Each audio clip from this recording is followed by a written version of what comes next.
Olá, boa noite.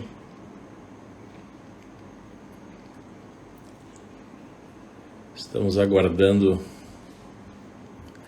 o professor Fabrício.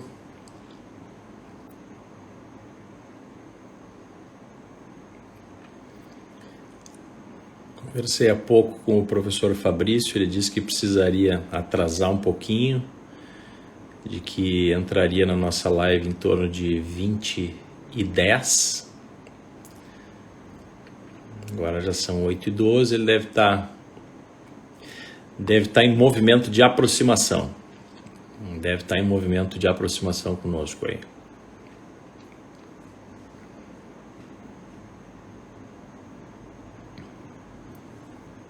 Fabrício, olha só, o professor Fabrício chegou, está entre nós, professor Fabrício. Vamos ver aqui então.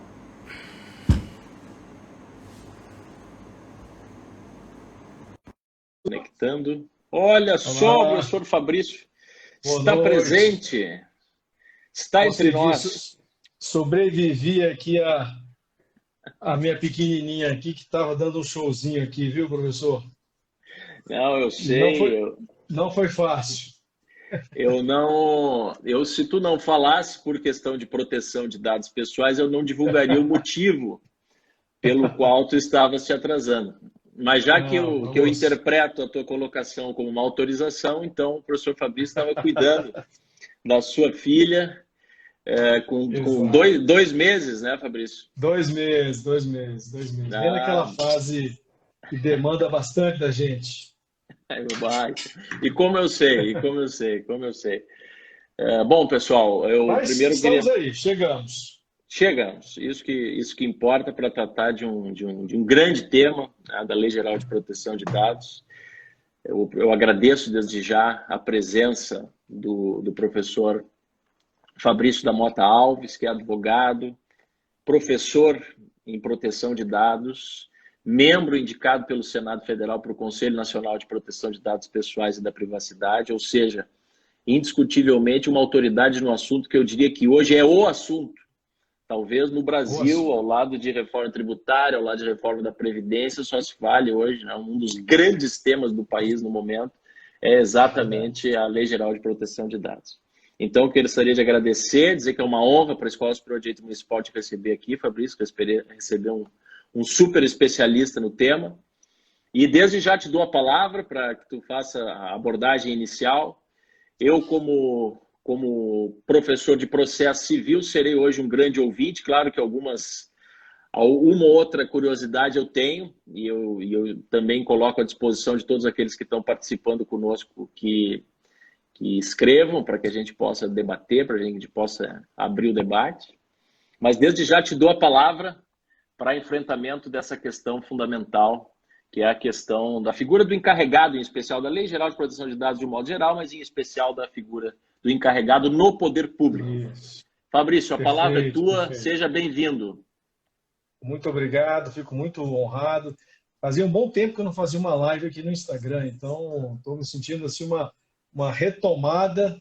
E estou vendo aqui os amigos chegando aqui, o professor Rodrigo também, lá do Rio de Janeiro, da Escola Superior da Advocacia, lá da OAB do Rio. Então vão aparecer muitos amigos aqui também. Olha aí, mais uma grande amiga, Daniela, procuradora, inclusive, aí do Procuradora Estado, e nossa do e município, a do município. procuradora do município e nossa nova diretora, na verdade, para o próximo biênio 21-22, nossa diretora acadêmica, com muita honra para a nossa escola. Exato, estarão em ótimas mãos aí, com certeza. Boa noite, Dani, obrigado aí pela presença. Mas vamos lá, o problema da live de Instagram é que ela tem um momento para começar e tem momento para acabar, né? E o Instagram não perdoa, ele não tolera essas demoras, ele simplesmente nos censura e ponto final. Mas então vamos tentar condensar o assunto. Prazer, viu, Dani? Obrigado aí. Vamos tentar condensar o assunto tanto quanto possível. Bom, eu acho que todos talvez já estejam familiarizados com o tema LGPD, né, Lei Geral de Proteção de Dados Pessoais, toda essa nova proposta de regulação, possivelmente ímpar na história do país, porque É um marco regulatório realmente muito abrangente e muito atrevido. Eu gosto de falar que é uma lei atrevida, porque ela se presta a querer regular a atividade de tratamento de dados pessoais em todos os ambientes, no ambiente público, no ambiente privado, querendo se aplicar tanto sobre aquele agente de tratamento que é pessoa natural, pessoa física, como agente de tratamento que seja pessoa jurídica, e aí direito público ou direito privado. Então, é uma lei realmente muito ousada, muito atrevida, e além dessa legislação, talvez a outra tão atrevida ou mais atrevida que ela, que eu tenha conhecimento, seja apenas a Constituição Federal, com muita razão. Mas a LGPD tem essa característica de querer ser inovadora e realmente bastante revolucionária. E, de fato, essa revolução está acontecendo e ela vai se propagar, quer queiramos, quer não, quer aceitemos, quer não. Existem aquelas fases todas dos aspectos aí psicológicos, e a negação é uma dessas fases, e eu já vi muita gente negando a lei, mas não adianta. Ela veio para ficar, ela vai se aplicar e vai em frente. E, claro, é um sistema, como a gente tem dito, é um sistema legal, é um marco jurídico, né? Marco regulatório, cujo propósito é assegurar que o tratamento dos nossos dados pessoais seja feito de maneira legítima. E essa legitimidade ela é conferida segundo um parâmetro que foi estabelecido pelo legislador, que ele entende como sendo o parâmetro de razoabilidade e que efetivamente assegura proteções mínimas. Especialmente, os amigos estão vindo aí, o João Lemos está aí, o Vitor também. Eu não vou cumprimentar as pessoas, não, professor, porque senão a gente não vai conseguir falar. Mas cumprimento os amigos que entraram agora e já estão se manifestando. E o propósito, então, é realmente uma intervenção, de fato, no domínio social, não é no domínio econômico, é muito mais do que isso. A lei realmente ela tem essa característica de querer intervir na forma e nas razões e nos propósitos de todos aqueles que queiram tratar os dados pessoais. E para assegurar a eficácia desse sistema de legitimidade e contenção da atividade, da operação de tratamento, tudo isso visando proteger direitos fundamentais, entre eles a privacidade. É muito comum que as pessoas associem a privacidade porque é uma evolução natural dessa discussão. Surgiu, tudo começou com o direito à privacidade, né? Então, a gente tem essa visão a partir daí, mas não é só isso. Hoje a proteção de dados ela se tornou um direito autônomo, constitucionalmente assegurado em boa parte não, mas em alguns países do mundo. O Brasil agora entrou nesse rol através de uma intervenção hermenêutica jurisprudencial do Supremo Tribunal Federal. Então temos, de fato, agora um direito fundamental à proteção de dados que se difere do direito fundamental à privacidade. Eles se complementam, mas, ao mesmo tempo, são distintos entre si. E o propósito da legislação, então, é assegurar a garantia, de fato, que esses direitos sejam respeitados. Esses direitos e outras liberdades civis. A proteção de dados é capaz de afetar, basicamente, qualquer liberdade civil hoje do cidadão. Então, através de uma informação de foro íntimo, um agente de tratamento dotado de tecnologia suficientemente talhada para tanto, é capaz de acomodar, de tolher, de estimular o comportamento humano. E isso afeta o exercício dos nossos direitos como um todo. Então, enfim, para que esse sistema fosse concebido, o legislador brasileiro se inspirou na regulação europeia, não europeia, mas especificamente dos Estados-membros da União Europeia. Então, foi o marco regulatório da União Europeia que serviu de base para a concepção e a construção da Lei Brasileira de Proteção de Dados. Esse sistema nos inspirou de várias maneiras, inclusive em relação aos agentes, aos atores envolvidos nesse sistema. Então, nós temos os agentes de tratamento, temos o titular dos dados pessoais, que somos todos nós, naturalmente, e temos também os agentes de tratamento, mas não somente eles. Foi necessário conceber também um outro ator, que é aquilo que a gente vai tratar hoje com mais especificidade, o encarregado sobre tratamento de dados pessoais, ou encarregado de proteção de dados, ou, como é muito comum se falar no nossa mania de trazer a linguagem inglesa para dentro da nossa linguagem cotidiana, o Data Protection Officer, né, o DPO, que seria uma tradução literal oficial de proteção de dados, mas a tradução oficial da União Europeia é o encarregado de proteção de dados. E nós aqui escolhemos encarregado pelo tratamento de dados pessoais. Mas, enfim, é a mesma figura. O que é esse encarregado? Né? Antes da gente falar sobre o DPO público, né, o encarregado de proteção de dados público, é bom que a gente fale sobre o que é esse encarregado. O encarregado é uma figura, é uma função, alguns acham que é um cargo, outros acham que é uma função, outros falam em profissão, enfim, nada disso é muito bem definido. Eu prefiro dizer que seja uma função, porque às nossas atribuições cotidianas poderão ser adicionadas funções para exercer atividades relacionadas à proteção de dados dentro do ambiente onde nós estamos. Então, se eu sou servidor público, eu posso vir a me tornar um encarregado. Hoje eu sou um analista de processos de um tribunal, por exemplo. É possível que o desembargador presidente do tribunal opte por me designar ali a função de encarregado. Eu sou um advogado, posso exercer essa função, eu sou um técnico, eu sou um consultor, um especialista, enfim, é de fato uma função, um conjunto de funções que são atribuídas a um indivíduo, seja ele quem for, ou indivíduo, ou até mesmo a uma coletividade, uma abstração chamada pessoa jurídica. Nós temos na legislação brasileira a possibilidade que o DPO seja também um terceirizado, um prestador de serviços organizado na forma de uma empresa, de uma pessoa jurídica, apto a realizar essa atividade. Qual que é o papel do DPO no Sistema Brasileiro de Proteção de Dados? A nossa lei, ela define, legalmente falando, é uma definição legal, um conceito legal, ela define o encarregado de proteção de dados como sendo um canal de comunicação, e eu acho muito importante, professor, a gente observar esse jogo de palavras. Nós que somos juristas ou intérpretes do direito ou profissionais do direito, a gente sabe a importância das palavras do legislador. Então, o legislador optou por definir o encarregado como uma pessoa que servirá de canal de comunicação.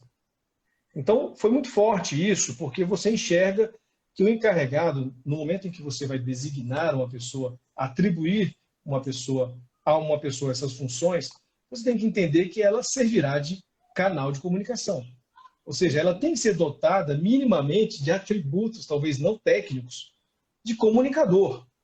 Então você não acho recomendável que você escolha aquele indivíduo tímido, aquela pessoa que tem dificuldade de se expressar, dificuldade de se relacionar com outras pessoas dentro da sua organização, que você escolha essa pessoa para ser o encarregado.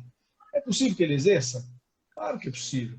Mas talvez seja mais eficaz se você atribuir a uma pessoa dotada de capacidades de soft skills, né? São aquelas habilidades não técnicas que você tem uma pessoa com boa comunicabilidade. Né? Então, e nessa linha... E nessa claro, linha, Fabrício, desculpa te interromper, Fabrício, mas não, essa imagina. era uma das reflexões que eu vinha fazendo pela redação da medida provisória 869 de 2018. Isso. O encarregado seria, originariamente, salvo engano, uma pessoa natural, né? Teria que ser uma pessoa natural. Pois a legislação foi alterada, a redação, né? As palavras da lei foram alteradas para que, então, o encarregado seja uma pessoa indicada pelo controlador e operador. Eu fiquei refletindo sobre essa temática. Seria adequado uma PJ, uma pessoa jurídica, exercer essa atividade, que me parece ser uma atividade que se aproxima muito de um verdadeiro mediador? Seria compatível com a estrutura de uma pessoa jurídica? Porque é absolutamente na linha do que tu falas, né? Ou seja, tem que ter características próprias, tem que ter aptidão de relacionamento, né? Se aproxima talvez da figura de um mediador, de alguém que... Isso seria compatível com uma ideia de pessoa jurídica, Fabrício? Analisando Eu a acho lei, que antes de falar sim. contigo, veio essa dúvida hoje de tarde, assim, eu digo, pô, vou Perfeito. perguntar isso Não, para o Fabrício. excelente. Vamos explorar essa questão que eu achei muito boa. É claro que a gente está falando de atributos individuais, de um Claro, indivíduo, claro. efetivamente. Alguém Mas dentro da o que que PJ eu... teria que fazer isso.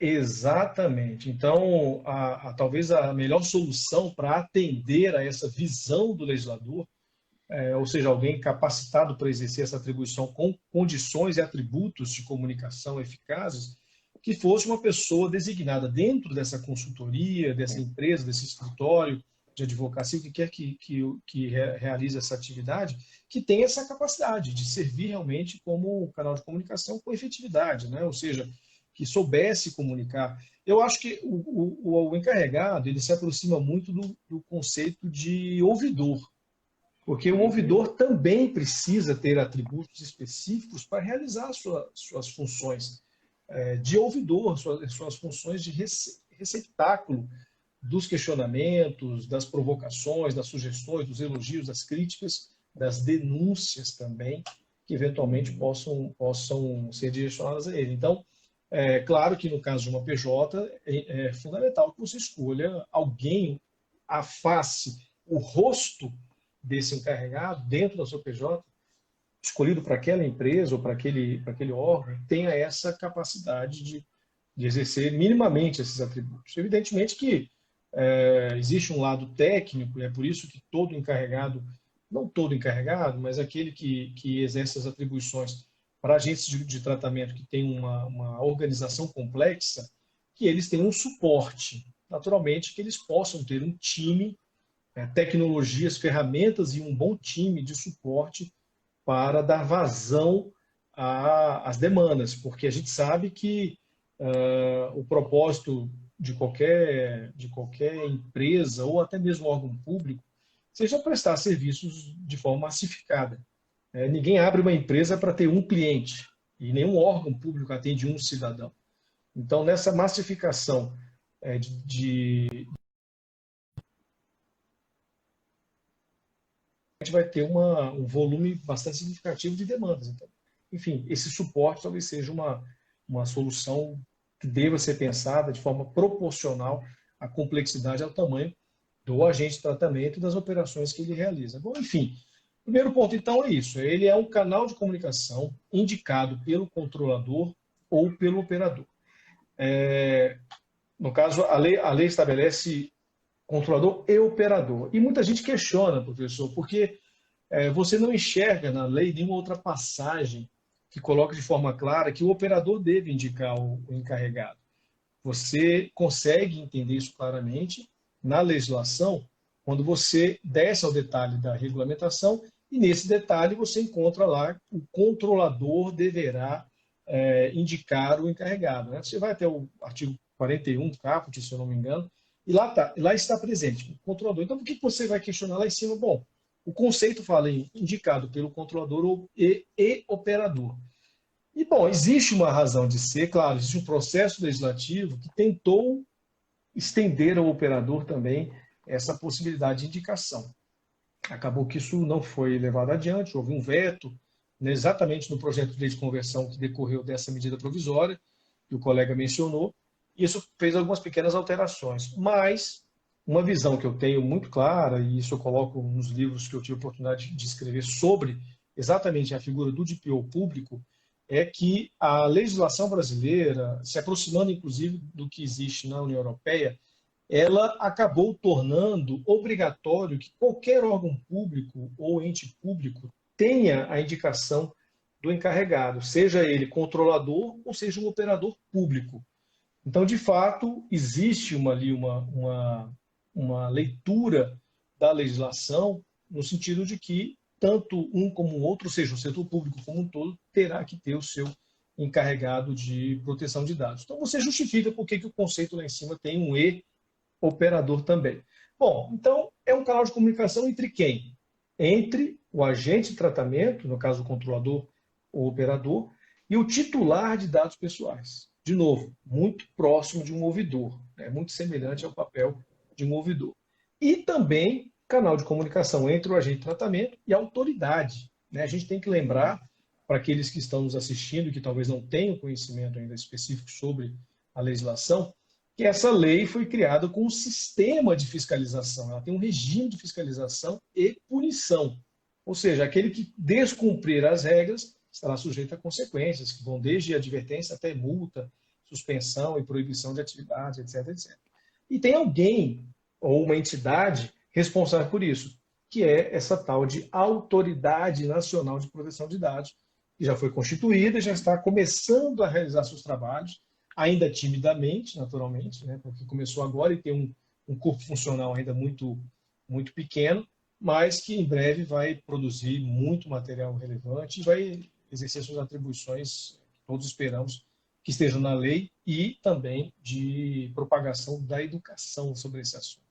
Então, a autoridade também vai demandar perante o agente de tratamento. E, naturalmente, o encarregado vai estar lá para receber essas demandas e devolver à autoridade as respostas, os questionamentos que a autoridade fizer. O encarregado tem que estar ali preparado para responder e dar vazão para isso. Então, basicamente, o encarregado tem essa função. Ou seja, no conceito legal, ele é um canal de comunicação. Mas não é só isso. Apesar de não estar lá no conceito, na definição das atribuições, o legislador foi um pouco além. Então, além de servir de canal de comunicação, através do qual ele vai aceitar reclamações dos titulares e por aí vai, ele também tem a função de prestar orientação. Então, ele é também um propagador do conhecimento de proteção de dados, das informações de proteção de dados. Ele tem a função de orientar os funcionários e, eventualmente, outros fornecedores, outros parceiros que estejam envolvidos com o controlador. Então, vamos lá, canal de comunicação e instrutor ou orientador interno sobre proteção de dados. Nada próximo, professor, do que existe na União Europeia. A gente se inspirou na legislação de lá, mas estamos muito distantes da previsão regulatória do encarregado do DPO que existe lá. Lá o DPO, na nossa lei, o DPO é apenas um elemento que tem alguns atributos. Então, a nossa legislação não deixa claro que o DPO seja relevante. Não deixa. Inclusive, eu acho até que ela promove um efeito contrário a isso, quando, diferentemente da União Europeia, ela exige que todo mundo tenha um DPO. A minha percepção sobre essa obrigatoriedade, que eu acho que foi um erro do legislador, na minha opinião, sendo muito honesto, é no sentido de que vulgarizou a figura. Se todo mundo tem que ter um DPO, imagina, é justificável em alguns casos. Agentes de tratamento grandes, complexos, pequenos, mas que tratem dados com riscos relevantes, né? Você pode ter uma startup que trata dados pessoais sensíveis, por exemplo. Então é importante que haja um DPO. Mas todo mundo ter um DPO é um exagero e pode até flertar com algum grau de, talvez, inconstitucionalidade ou algum tipo de injuridicidade em função de uma intervenção possivelmente desmedida que esteja querendo promover o legislador na sociedade, porque não há razoabilidade, na minha opinião, que um advogado autônomo, por exemplo, eu sou recém-formado, já tirei minha carteirinha do AB ontem, por exemplo, e eu já sou obrigado a ter um DPO. Eu não consigo contratar nenhum contador, professor. Nem um contador. A lei, nesse ponto, ela me parece ter sido, inclusive, o legislador, nesse ponto, parece ter sido ingênuo, porque não é factível. Não é factível. Tem aquele parágrafo terceiro, eu estou com ele aqui, até, parágrafo terceiro lá do artigo 41, que permite que a autoridade nacional poderá estabelecer normas complementares sobre a definição e as atribuições, inclusive, isso me chamou a atenção, inclusive hipótese de dispensa da necessidade de sua indicação.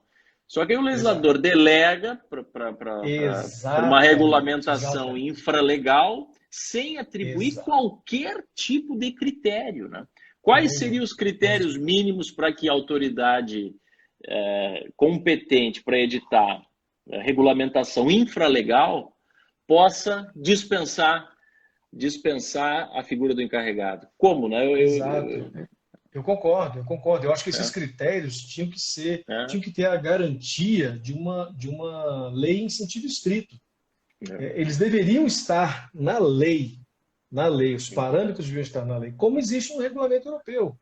O regulamento da União Europeia possui os critérios de obrigatoriedade de indicação de GPO no próprio texto do regulamento. Ou seja, lá que é uma norma supranacional, ela já estabeleceu esses critérios e disse, olha, outros poderão ser elaborados, mas ela estabeleceu os Uhum. parâmetros de flexibilização. Então, aqui realmente faltou, de fato faltou. E, na minha opinião, uma subversão total da razoabilidade.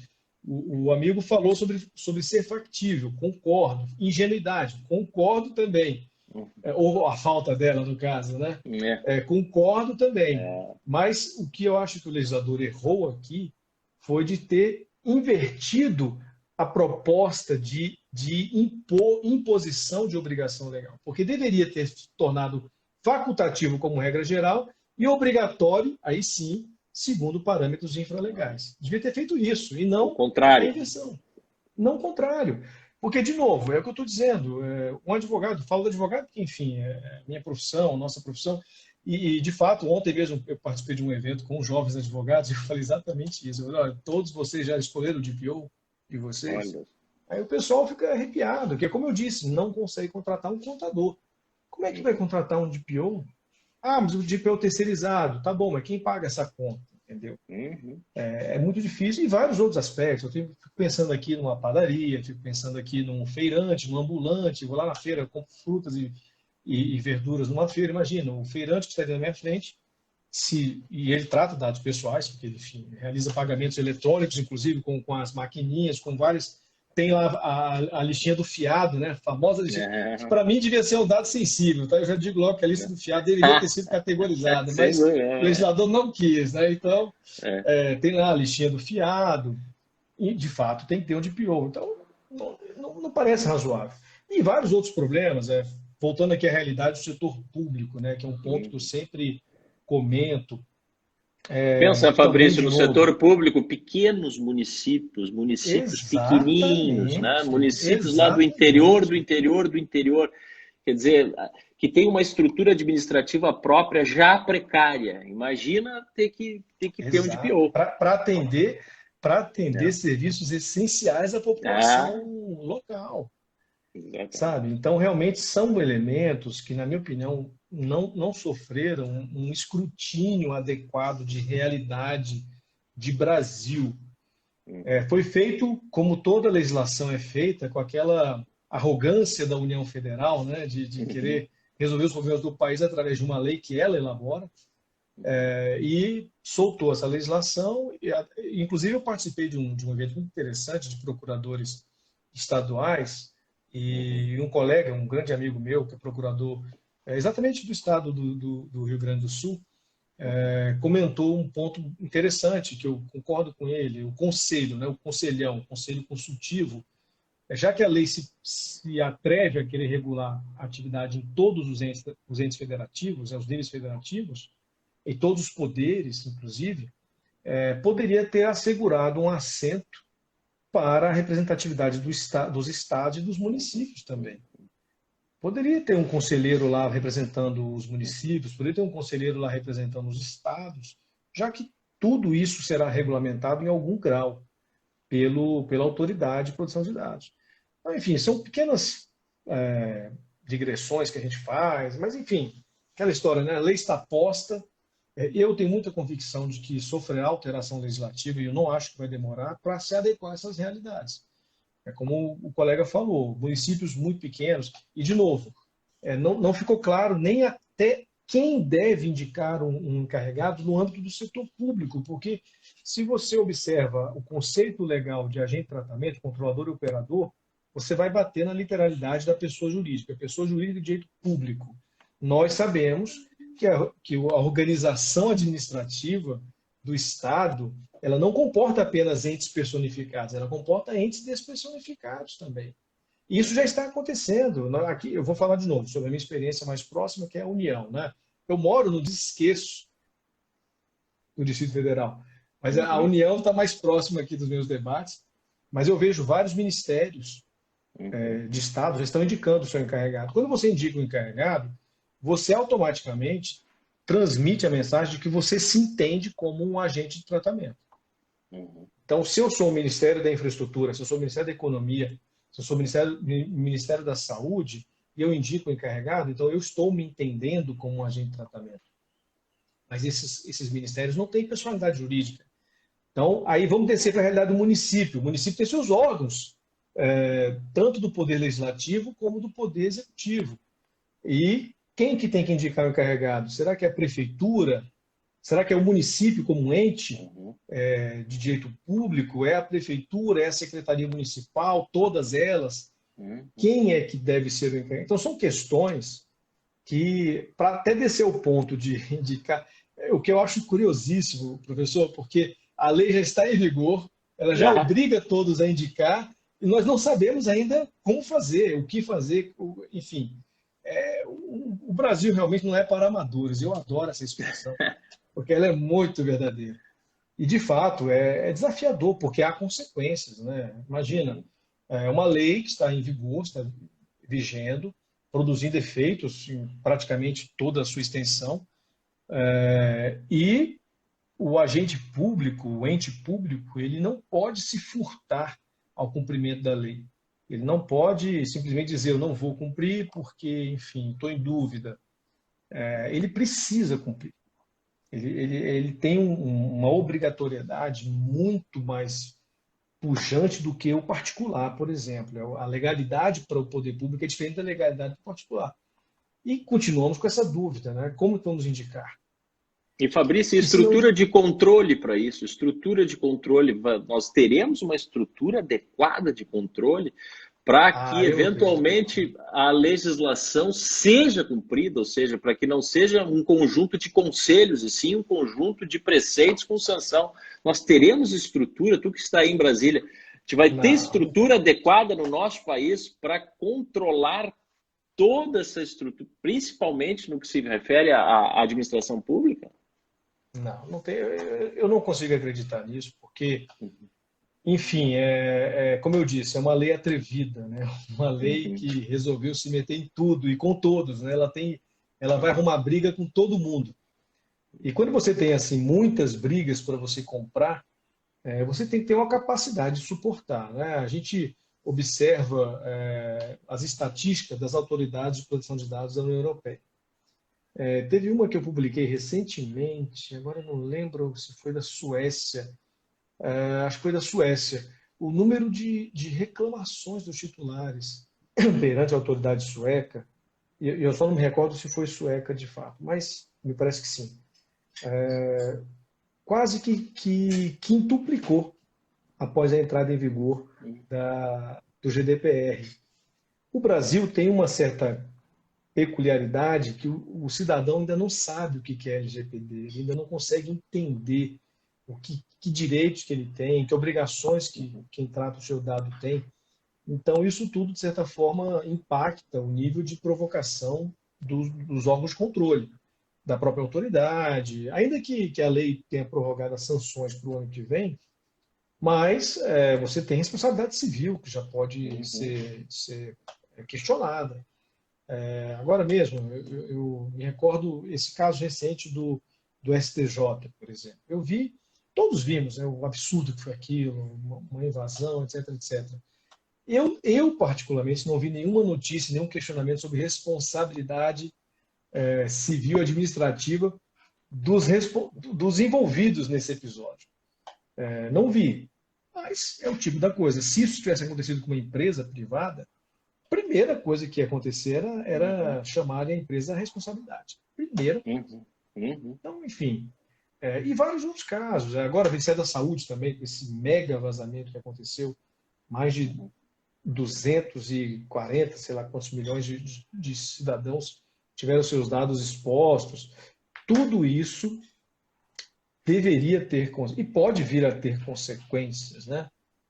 Um pouco mais graves do que a gente está acostumado.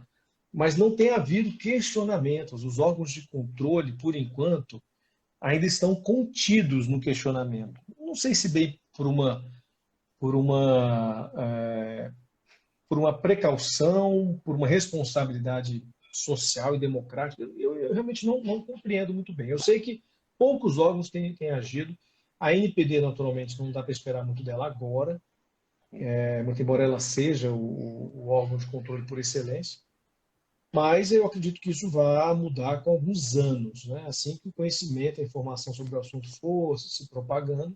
E, de novo, os próprios encarregados de proteção de dados, né, que é o assunto da nossa live, eles também ocuparão esse espaço, né? À medida que as pessoas enxergarem que tem alguém para quem eu posso direcionar uma reclamação, olha, costuma facilitar a reclamação. Então, eu acredito que isso vai acontecer mais cedo ou mais tarde, né?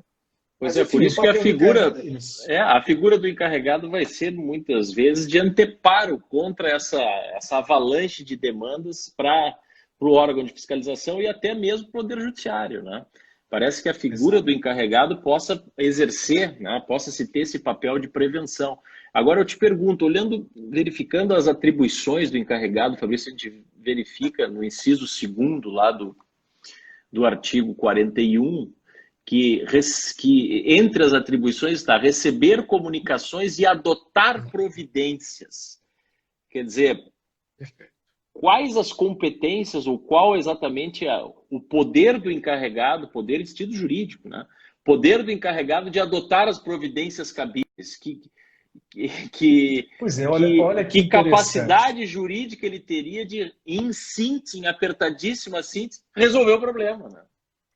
Olha que interessante. Essa é uma pergunta que ela tem ela tem uma visão antecedente muito importante.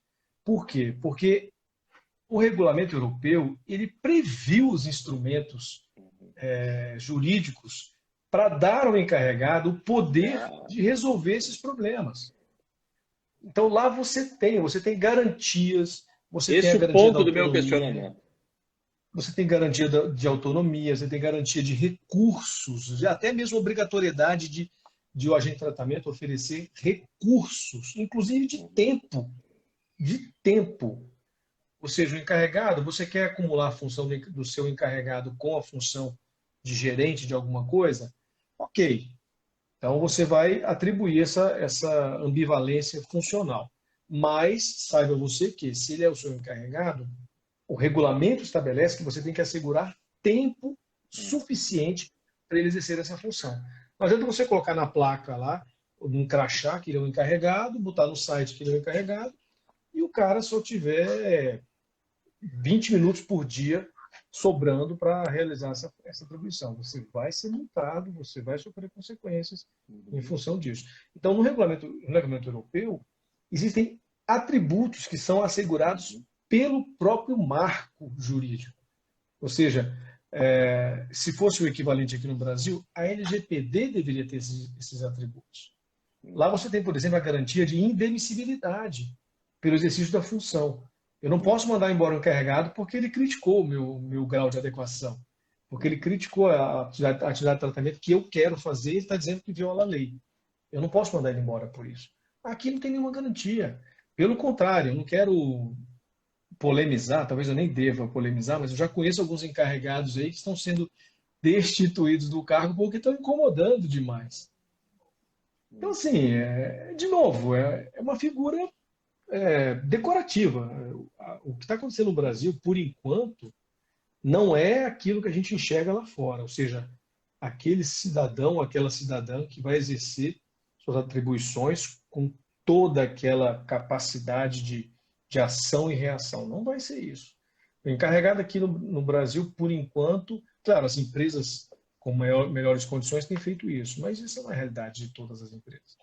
O encarregado no Brasil, inclusive órgãos públicos também não estão com todas essas garantias asseguradas, mas não estão mesmo. Estão atribuindo servidores com uma dupla função, ou alguns com função dedicada, né, só fazendo isso mesmo, mas muito sujeitos àquelas questões internas próprias da assunção de cargos e funções que existem em muitos órgãos, ou seja, sempre com risco de perder a função, sempre com risco de ser substituído na função. Então, qual que é a real autonomia que esse cargo vai ter no âmbito Uhum. público ou no âmbito privado? Eu não acredito que, por enquanto, haja espaço para dizer que o encarregado. Eu me recordo até, professor, infelizmente a gente não consegue compartilhar a tela aqui, porque eu tenho um meme, né? Um meme Uhum. sobre o encarregado muito interessante, que coloca basicamente vários super-heróis se curvando, se ajoelhando a um grande super-herói que é o encarregado. Então, todos os super-heróis se curvando e lá no final o DPO, todo vestido de fantasia, com capa e tudo, porque Uhum. realmente lá fora a visão que se tem do DPO é que ele seja esse super-herói, Uhum. esse indivíduo com super atribuições capaz de Uhum. intervir em todas as áreas da empresa ou do órgão público. Mas no Brasil não é essa a realidade que eu tenho visto. Eu tenho visto realmente uma realidade completamente oposta a essa. Então, enfim, que é o desafio? O desafio aqui que a gente tem pela frente é a autoridade conseguir resgatar a credibilidade desse sistema na sua realidade prática. Né? Ou Uhum. seja, aquilo que é factível, como o colega bem colocou, ou aquilo que não é factível. Enfim, quando eu obrigo Exatamente. todo mundo a ter um DPO, É. eu banalizo. Eu Né? banalizo. E a ausência de eficácia social da norma faz com que ela seja automaticamente esquecida, né? Automaticamente ela vai desaparecendo, e isso eu acho que a gente tem que buscar evitar. Mas, Fabrício, Exatamente. como tu bem disseste no início da nossa live, o Instagram nos dá um prazo, né? É verdade. Então, eu gostaria de te dar a palavra por 1 minuto para fazer as tuas considerações Ótimo. finais. Foi excepcional a tua exposição até então, para que então a Muito gente possa obrigado. encaminhar um encerramento. Olha, muito feliz aqui pelo convite. Tá aqui, foi uma oportunidade, inclusive, para eu voltar aqui para o Instagram, porque eu estava sem o prazer de ver os amigos virtuais também participando. Agradeço demais o convite, fiquei muito feliz aqui de ter participado, de ter contribuído. Fico feliz de ver o entusiasmo e a dedicação também da escola com relação ao tema. Parabenizo a Daniela pela assunção aí das novas atribuições a partir do ano que vem. E espero que todos tenhamos realmente bastante entusiasmo com o tema. É um tema que é muito caro ao cidadão, à sociedade como um todo, ao país no seu posicionamento internacional, sobretudo, né? E também, por óbvio, a todos aqueles que, de fato, estejam se dedicando a essa temática, sejam profissionais ou sejam curiosos ou estudiosos. Acho que o Brasil vai poder ocupar o espaço que tem potencial. Temos aqui vizinhos já engajados na questão, já com leis há muitos anos, há décadas, leis de proteção de dados, mas o Brasil tem um grande potencial. Depende essencialmente de nós, como cidadãos, e também do poder público no seu papel de tutelar e direcionar os grandes debates sociais. Então, enfim, contem comigo sempre, um prazer imenso. Se chamar de novo, eu venho. Então, contem comigo sempre que quiserem. Muito obrigado. Legal. Fabrício, em nome da SDM, eu te agradeço imensamente. Impressiona a tua familiaridade com o assunto, impressiona a tua didática, a forma clara com a qual tu expõe o assunto. Muito obrigado em nome da Escola Superior de Direito Municipal. Certamente não nos dê essa liberdade de te convidar, porque nós vamos te convidar. Nós vamos te convidar. Cuidado com essa disponibilidade. Foi um enorme prazer e para todos aqueles que nos assistem, essa é a última live do ano, a última live que nós temos nesse ano de 2020, esse ano tão diferente, que promoveu essa necessidade de adaptação por parte da escola. Nós construímos a sistemática das lives exatamente como uma adaptação e muito provavelmente veio para ficar. Então, eu gostaria de dar boa noite a todos aqueles que nos acompanham e a ti, Fabrício, a tua família. Nós gostaríamos de desejar um Feliz Natal, um excelente Ano Novo e certamente nos vemos todos no ano que vem. Um abração a Muito todos, obrigado, boa professor. noite. Grande abraço. Abraço. Boa noite. Até logo, até mais. Tchau, tchau.